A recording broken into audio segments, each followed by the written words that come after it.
بسم اللہ الرحمن الرحیم الصلاۃ والسلام علیک یا رسول اللہ وعلی آلک واصحابک یا حبیب اللہ۔ ناظرین، آج حضرت سیدنا عمر فاروق اعظم رضی اللہ تعالی عنہ، اسلام کے دوسرے خلیفہ، آپ کا ایک زبردست واقعہ اور بہترین فیصلہ جو آپ کے دور میں پیش آیا کہ ایک شخص 2 سال بعد گھر واپس آیا تو اسے پتہ چلا کہ اس کی بیوی حمل سے ہے۔ اب یہ بڑا عجیب واقعہ تھا۔ وہ بندہ جو سفر کر کے آیا تھا، پتہ نہیں کتنی اس کے دل میں خوشیاں تھیں، کس انداز سے وہ پہنچا، جب اس نے دیکھا کہ یہ صورتحال ہے، یہ خبر اسے ملی، تو وہ بڑا پریشان ہوا اور اس کی ساری خوشیاں خاک میں مل گئیں، اور وہ چلتے چلتے حضرت سیدنا عمر فاروق اعظم رضی اللہ تعالی عنہ آپ کی بارگاہ میں حاضر ہوا اور عرض کیا کہ یا امیر المؤمنین، میں 2 سال بعد اپنے گھر پہنچا ہوں اور اب آ کے مجھے خبر یہ ملی ہے کہ میری بیوی حمل سے ہے۔ اللہ اکبر۔ حضرت عمر فاروق اعظم رضی اللہ تعالی عنہ آپ نے جب بلایا اور فیصلہ کیا تو اس فیصلے کے دوران آپ نے فرمایا کہ چونکہ یہ ثابت ہو گیا ہے کہ 2 سال یہ تو گھر ہی نہیں آیا اور اسے کسی نے چھوا ہی نہیں ہے، اس نے چھوا ہی نہیں ہے، تو اب فیصلہ یہ ہوا کہ اس عورت کو جو ہے وہ سزا دی جائے گی، اس کو رجم کیا جائے گا،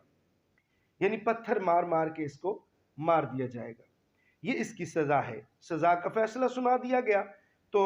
ادھر سے آپ نے فیصلہ سنایا، اسی مجلس میں صحابی رسول حضرت معاذ بن جبل رضی اللہ تعالی عنہ آپ بھی حاضر تھے۔ آپ نے فرمایا کہ یا عمر، یا امیر المؤمنین، مجھے آپ کے اس فیصلے سے اعتراض ہے، یہ فیصلہ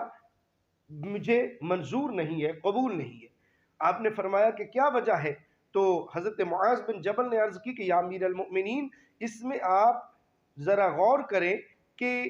ٹھیک ہے عورت نے گناہ کیا، اس کو اس کی سزا تو مل رہی ہے، لیکن جو اس کے پیٹ میں بچہ ہے اس کو کس چیز کی سزا دی جا رہی ہے؟ اللہ اکبر جل جلالہ۔ اور حضرت معاذ بن جبل رضی اللہ تعالی عنہ نے ایسے ہی اعتراض نہیں کر دیا، ان کے پاس دلیل موجود تھی۔ ان کے پاس جو دلیل تھی وہ یہ تھی کہ نبی کریم صلی اللہ تعالی علیہ وسلم کے دور میں بھی ایک ایسا واقعہ ہوا کہ ایک عورت کو جو ہے وہ عورت کو سزا دی جا رہی ہے اور وہ سزا کی مستحق ہے، اس کو سزا دینی ہے، لیکن آقا کریم صلی اللہ تعالی علیہ وسلم نے اس چیز کا انتظار فرمایا کہ اس کا بچہ جو ہے وہ پیدا ہو جائے، بچے کی پیدائش کے بعد اسے سزا دی جائے گی۔ یہ دلیل بھی پیش کر دی تو حضرت سیدنا عمر فاروق اعظم رضی اللہ تعالی عنہ آپ نے حضرت معاذ بن جبل رضی اللہ تعالی عنہ کی اس بات کو تسلیم کیا اور اس عورت کا جو یہ سزا والا فیصلہ تھا اس کو ملتوی کر دیا، یعنی کہ جب تک بچے کی پیدائش نہیں ہو جاتی تب تک اس کو ڈیلے کر دیا۔ اب حضرت سیدنا عمر فاروق اعظم رضی اللہ تعالی عنہ آپ کا دور مبارک چلتا رہا، آخر کار بچے کی پیدائش ہوئی۔ جیسے ہی بچے کی پیدائش ہوئی تو دیکھا گیا کہ اس بچے کے سامنے والے 2 دانت بھی نکلے ہوئے ہیں،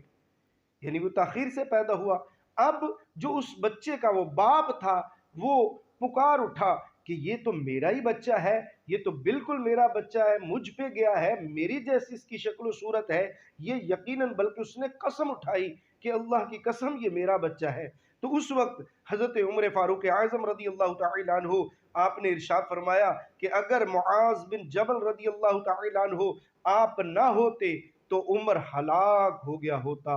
اگر معاذ بن جبل رضی اللہ تعالی نہ ہوتے تو عمر ہلاک ہو گیا ہوتا۔ 3 مرتبہ آپ نے ایسے فرمایا۔ اللہ رب العالمین کی بارگاہ میں التجا ہے کہ ہمیں نیک عمل کی توفیق نصیب فرمائے، آمین بجاہ خاتم النبیین صلی اللہ علیہ وآلہ وسلم۔